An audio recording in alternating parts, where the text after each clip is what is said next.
யோகிராம் சுரத்குமார், ஜெயகுரு ராயா. யோகி சாமியின் அரவணைப்பில்.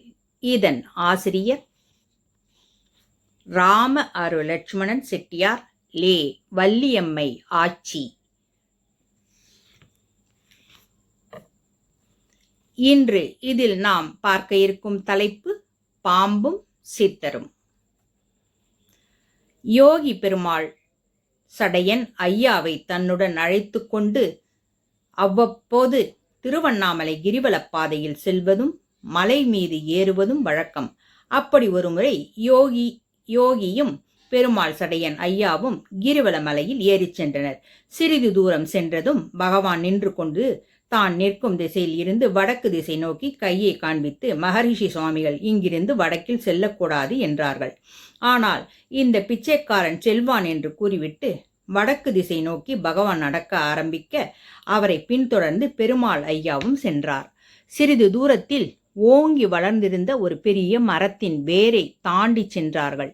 அதனை தாண்டி அடுத்த மரத்தின் வேரை தாண்ட எத்தனிக்கும் போதுதான் தாம் முதலில் தாண்டியது வேறல்ல, மலைப்பாம்பு.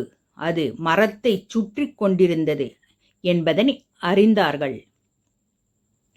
அதனை பார்த்துவிட்டு பேசாமல் சென்று விட்டார்கள். சிறிது தூரம் சென்றதும் பகவான் சற்று களைப்பாறுவதற்காக மேல்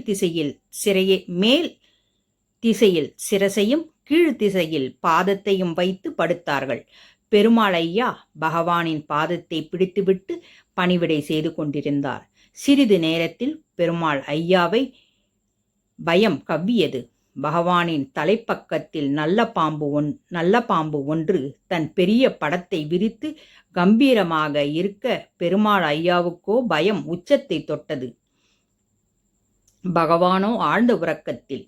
பெருமாள் ஐயாவுக்கு பயத்தில் உடல் அதிர்ந்தது. வார்த்தைகள் காற்றாக வெளிவர தொடங்கியது.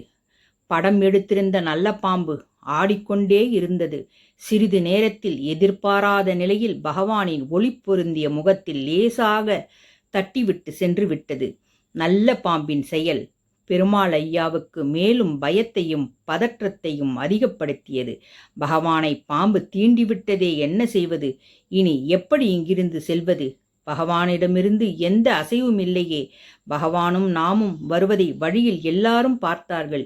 இனி நான் மட்டும் எப்படி செல்ல முடியும்? பயம், பதற்றம், வேதனை, பகவானின் செயலற்ற நிலை எல்லாம் ஒன்று சேர ஓவென்று சிறுபிள்ளை போல் அழுதே விட்டார். அவர் அழுது கொண்டிருக்கையில் பகவான் எழுந்து, என்ன பெருமாள், என்னவாயிற்று என்று இயல்பாக கேட்க பெருமாள் ஐயாவுக்கு அப்போதுதான் நிம்மதி பிறந்தது. மனத்தில் மகிழ்ச்சி பரவியது. ஆனால் பாம்பை கண்ட பயம் மட்டும் அகலவில்லை. நடந்தவற்றை பகவானிடம் சொல்ல முயற்சி செய்து தோற்றுத்தான் போனார். பின் பகவான் அவரை தோளில் தட்டி கொடுத்து அமைதிப்படுத்தினார். மீண்டும் பெருமாளிடம் என்ன நடந்தது என்று கேட்டார். சற்றே தெளிவடைந்த பெருமாள் ஐயா இப்போது நடந்தவற்றையெல்லாம் கூறினார்.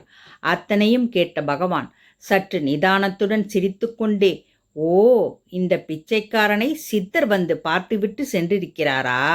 சரி, வாருங்கள் பெருமாள், நாம் செல்வோம் என்ற பகவானை பெருமாள் ஐயா வியப்புடன் பார்த்தார். யோகிராம் சுரத்குமார், ஜெயகுரு ராயா. பகவானின் அரவணைப்பில் நாம் அனைவரும்.